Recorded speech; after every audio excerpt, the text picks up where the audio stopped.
Hai minasang, ohayo gozaimasu. Kembali lagi di topik pembahasan tata bahasa LPK Jogja Kenshu Senta.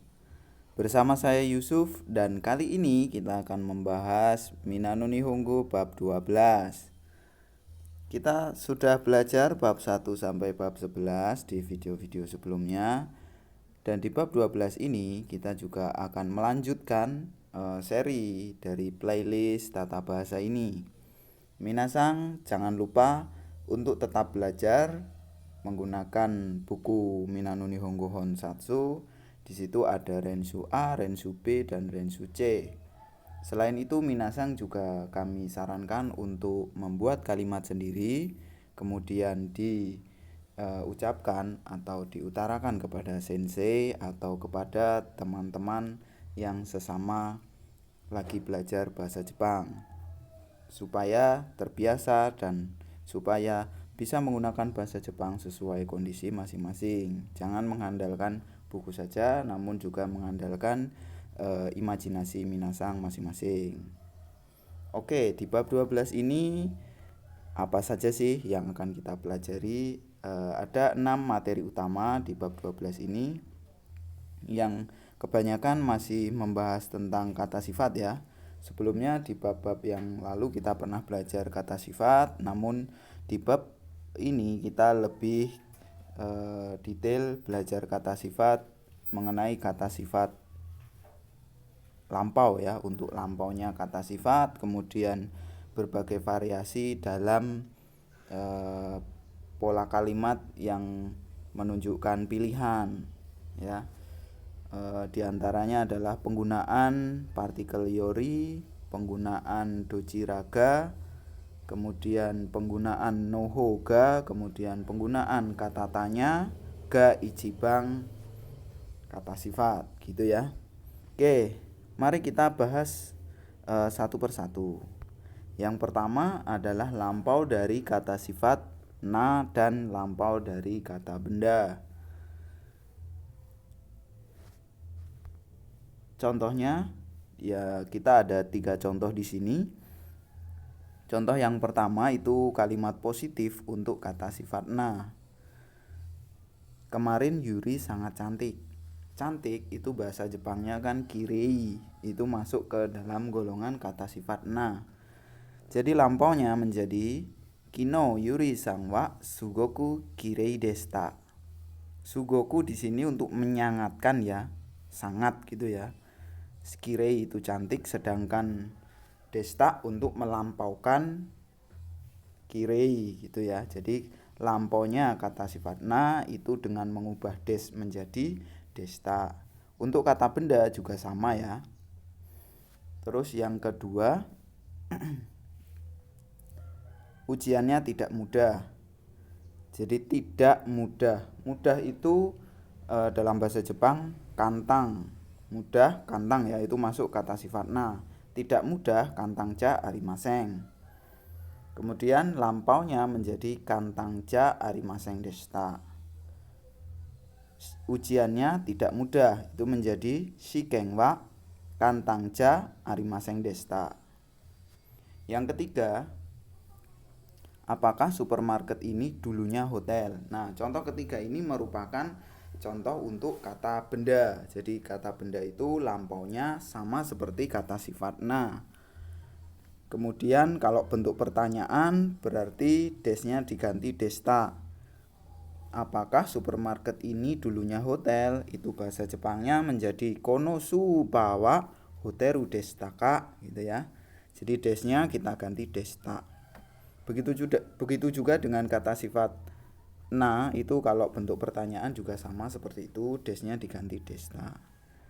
Oke, mudah ya. Jadi intinya desnya kita ganti desta. Itu untuk kata sifat na dan kata benda.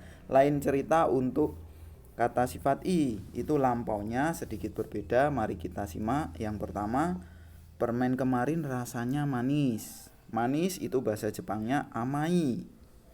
Amai kita ganti i, yang belakang itu kita ganti kata menjadi amakata. Jadi bahasa Jepangnya kino no ame wa amakata des gitu ya. Jadi bukan amai desta tapi amakata des. Lampaunya adalah i-nya kita hilangkan, kita ganti kata menjadi ama kata. Jelas ya? Oke, untuk yang contoh nomor 2 ini apabila kalimatnya itu negatif lampau. Jadi dingin itu kan positif ya, samui. Tapi kalau tidak dingin itu negatif, samu kunai. Seperti yang sudah kita pelajari di bab sebelumnya, tidak dingin samu kunai. Nah, di bab ini kita melampaukan kalimat tersebut menjadi samu kunakata. Contoh yang kedua ini menjadi senshua samu kunakata des. Jadi samui itu dingin, samu kunai tidak dingin, samu kunakata tidak dingin tapi lampau. Rinciannya seperti ini. Jadi kalau positif samui, lampaunya menjadi samu kata yang warna merah itu, samu kata. Ya, kita kuning-kuningkan tulisannya, jadi i-nya kita hilangkan menjadi samu kata. Kemudian yang sebelah kanan itu negatif, samu kunai. Ya, samu kunai. Nah, kemudian negatif lampaunya samu kuna kata. Seperti itu. Jelas ya minasang ya. Jadi desnya tetap des, tapi kata sifatnya kita ganti dari samui menjadi samu kata atau menjadi samu kuna kata. Itu untuk bentuk lampaunya ya, untuk lampau kata sifat i. Beda ya, untuk kata sifat na tadi desnya kita ganti desta, untuk kata sifat i kita ganti kata sifatnya menjadi bentuk lampau. Seperti ini perubahannya, jadi minasang perlu banyak latihan dengan berbagai macam kata sifat ya supaya lebih lancar. Berikutnya materi yang ketiga itu adalah penggunaan partikel yori. Di sini kita menggunakan yori untuk perbandingan. Bahasa Indonesianya kita punya kata daripada gitu ya. Jadi kata benda lebih kata sifat daripada kata benda dua gitu ya. Contohnya Yuri lebih cantik daripada Rina. Yuri sang wa, Rina sang Yori kireides. Jadi Yori di sini artinya daripada. Jawa lebih besar daripada Bali. Jawa wa bari Yori okides. Seperti itu. Mudah ya yang ini ya. Minasang bisa latihan lebih lengkapnya ada di Renshu B. Di situ ada merangkai atau membuat kalimat, dan kami sarankan minasang juga membuat kalimat dari imajinasi sendiri supaya lebih lancar lagi. Yang keempat kita ada pola to, doji, raga, kata sifat deska gitu ya. Jadi antara dua kata benda tersebut itu ada partikel to. Kita membandingkan, kita bertanya untuk perbandingan dua kata benda gitu ya. Jadi antara kata benda satu dan kata benda dua mana yang lebih kata sifat. Contohnya antara bulan Januari dan bulan April mana yang lebih panas gitu ya. Ichigatsuto, shigatsuto, doji raga atsui deska begitu. Jadi to yang di tengah itu berarti dan, to yang di belakang itu berarti di antara gitu. Doji raga itu menunjukkan kata tanya ya, yang mana gitu ya. Atsui deska gitu. Itu kata sifatnya. Jadi yang mana lebih panas, bulan Januari dan bulan April. Kemudian contoh yang kedua, ramen to gohan to doji raga suki deska. Mana yang lebih suka antara ramen dan nasi. Oke, itu untuk materi yang keempat. Kita masih ada dua materi selanjutnya. Yang berikutnya adalah materi yang kelima tentang penggunaan nohoga. Jadi bentuk nohoga ini biasanya digunakan untuk menjawab pertanyaan dari pola yang keempat tadi. Jadi misalnya tadi ada mana yang lebih suka antara nasi dan ramen gitu kan. Terus kita jawab misalnya saya ramen yang lebih suka gitu ya misalnya. Ramen yang lebih disukai misalnya. Jadi jawabannya ramen nohoga suki des, seperti itu. Nah, di sini ada dua contoh. Hokkaido yang lebih besar itu menjadi Hokkaido no Hoga Oki des. Yang kedua, Rudi yang lebih gemuk, Rudi sang no Hoga Futoi des. Jadi ya di pola yang kelima ini digunakan untuk menjawab dari pertanyaan pola yang keempat tadi. Jadi kita yang pola keempat tadi kan kita disuruh pilih ya, mana yang lebih apa gitu ya. Pertanyaan pilihan ya untuk kata sifat. Nah, kita jawabnya dengan jurus atau pola kalimat yang nomor 5 ini. Seperti itu. Oke. Ada pertanyaan? Ya, kalau ada pertanyaan silahkan nanti ditanyakan di kolom komentar atau langsung kepada masing-masing sensei. Namun kita masih ada satu materi terakhir yang keenam, yakni penggunaan no nakade. Kemudian kata tanyanya ga ichibang kata sifat deska gitu. Di antara kata benda yaitu kelompok kata benda ya, yang mana yang paling kata sifat gitu. Jadi kita menggunakan kata tanya, kemudian no nakade itu untuk pembatasnya, kemudian ga ichibang itu menunjukkan mana yang paling gitu. Contohnya di antara 4 musim mana yang paling suka gitu ya. Shiki no nakade nani ga ichibang suki desu ka gitu. Shiki 4 musim ya. Shiki no nakade, naka itu kan kita pernah belajar di bab-bab sebelumnya, itu artinya dalam ya. Jadi di dalam 4 musim gitu ya. Tapi kita lebih sering kalau bahasa Indonesia di antara 4 musim gitu ya. Tapi kalau mau diartiin di dalam ya boleh di dalam 4 musim apa yang paling disukai gitu ya. Seperti itu. Kemudian contoh yang kedua, di antara binatang apa yang paling kecil.